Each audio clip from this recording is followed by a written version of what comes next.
Sacramento significa mistério, e a razão pela qual sacramento é o termo adequado para dois dos meios de graça que o Senhor nos dá, é porque é misteriosa a forma como Deus media a sua graça por intermédio daquele ato.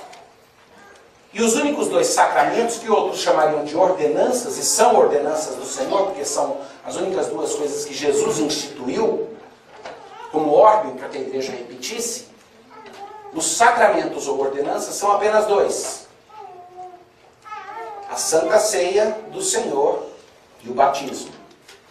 Eles são equivalentes aos dois sacramentos maiores ou ordenanças do Antigo Testamento.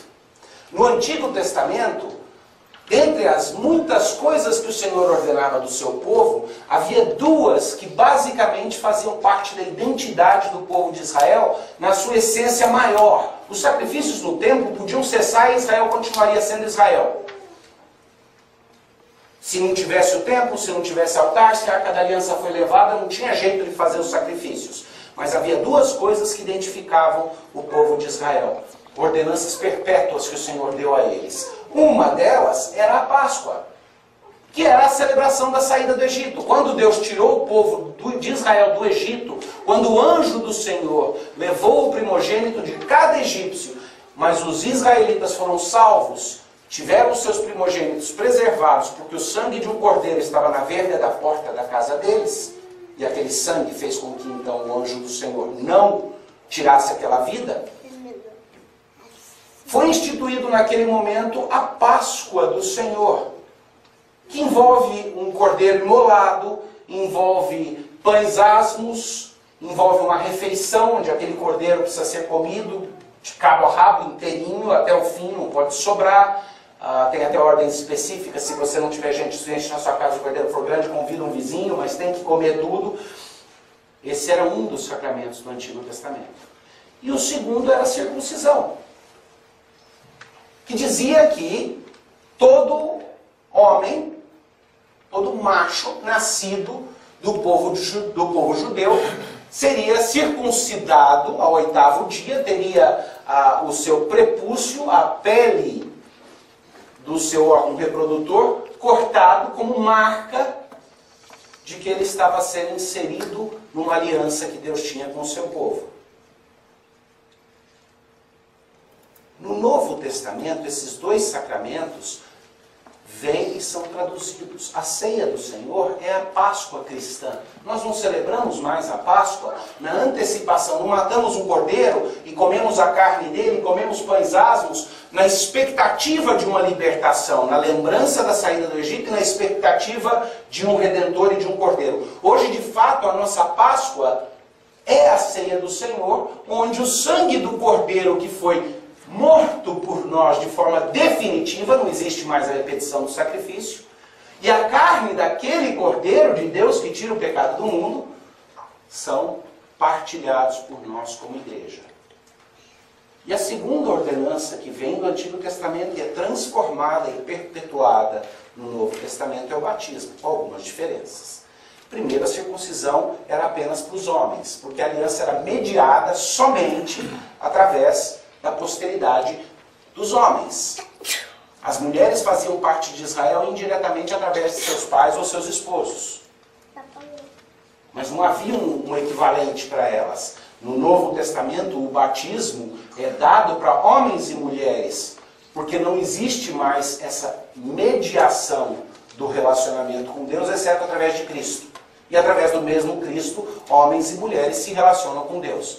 Então o batismo se torna para toda a comunidade de Cristo.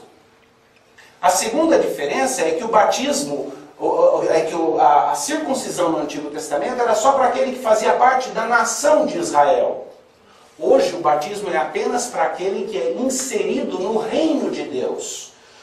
Agora, no Antigo Testamento e no Novo Testamento encontramos várias frases que dizem que só porque uma pessoa é circuncisa na carne não significa que seu coração é circunciso. Que meramente ser circuncidado não significa pertencer de fato ao Israel espiritual. Essa distinção é muito clara no Antigo Testamento. E no Novo Testamento, da mesma forma, o batismo não é o ato que salva, o batismo é o símbolo externo de algo interno que precisa acontecer.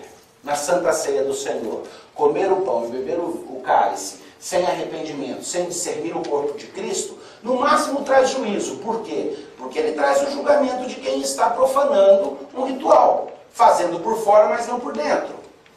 No caso do batismo, quando o batismo não é acompanhado da fé salvadora, da regeneração que o Espírito Santo traz no coração, ele também é apenas um ato externo. Mas, e aí surge a grande pergunta: como é que nós podemos batizar alguém que ainda não está apto a tomar a sua decisão por Cristo? Como é que nós batizamos? Ora, para alguns, dentro de uma tradição cristã, o batismo é o momento no qual a regeneração acontece. Eles diriam que no batismo a graça de Deus é comunicada e o pecado original é lavado da alma da criança. Aí ela passa a ter os seus pecados praticados, mas o original é lavado. Nós não cremos nisso, porque cremos que não existe base bíblica para isso. Nós cremos que no batismo o que acontece é que a criança ou o adulto é selado dentro da comunidade. Mas se isso não for acompanhado de um processo interno, onde a graça de Deus produz frutos internos, então ele é meramente o selo de uma aliança, o símbolo de uma aliança. Mas por que fazer isso com uma criança que ainda não pode decidir? Bom, as respostas são várias. A primeira delas é: mesmo sabendo que não é o batismo que regenera, vocês deram nome para Raquel, certo? Não deixaram ela escolher o nome dela. Agora ela pode, concebivelmente, trocar de nome no futuro? Vai entristecer vocês um pouco, mas ela pode. Mas enquanto ela não pode tomar essa decisão por conta própria, cabe a vocês, como representantes de Deus na vida dela, dar a ela o nome. Às vezes eu pergunto para os meus alunos: se vocês acham que as crianças não devem ser batizadas, eu proponho que vocês criem seus filhos como incrédulos até o dia que eles se convertam. Não orem com eles, porque a oração de um incrédulo Deus não ouve, não é mediada por Jesus Cristo. Não adianta ler a Bíblia com a criança, enquanto ela não se converter, a Bíblia não vai fazer sentido, a não ser que você esteja evangelizando. Tudo que você pode fazer com a sua criança até o dia que ela se converter é evangelizar. Mas nenhum de nós faz isso. Nós tratamos os nossos filhos como se fossem crentes até o dia em que eles deem sinal de que são ou não são. E se um dia meus filhos disserem para mim: papai, eu não creio em tudo isso, eu não quero mais ouvir falar, com toda a tristeza do coração eu vou saber: agora eu passo a tratar como incrédulo.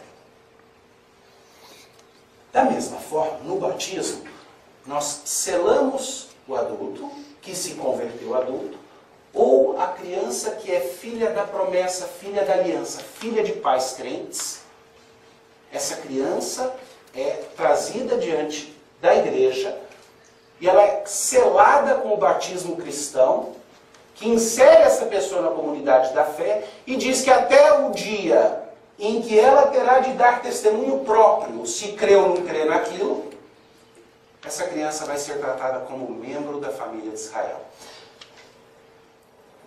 Em Colossenses, o apóstolo Paulo, fazendo advertência contra falsos ensinos, discutindo a obra redentora de Cristo, ele diz assim, fica no capítulo 2, versículo 8, ele diz: cuidado que ninguém vos venha enredar com sua filosofia e vãs sutilezas conforme a tradição dos homens, conforme os rudimentos do mundo e não segundo Cristo.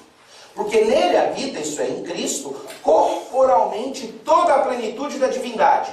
Também nele estáis aperfeiçoados.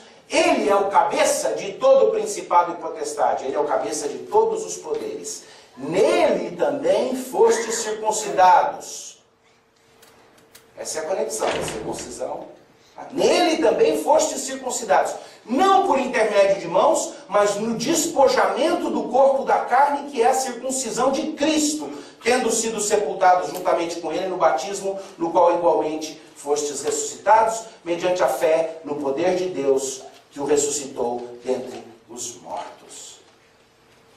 E talvez aí é o lugar onde fique mais forte essa conexão, de que a nossa circuncisão, que é a circuncisão que ele opera em nossa alma, é ligada ao fato de que morremos com ele no batismo, que ressuscitamos com ele no batismo. É esse o ato que fazemos hoje.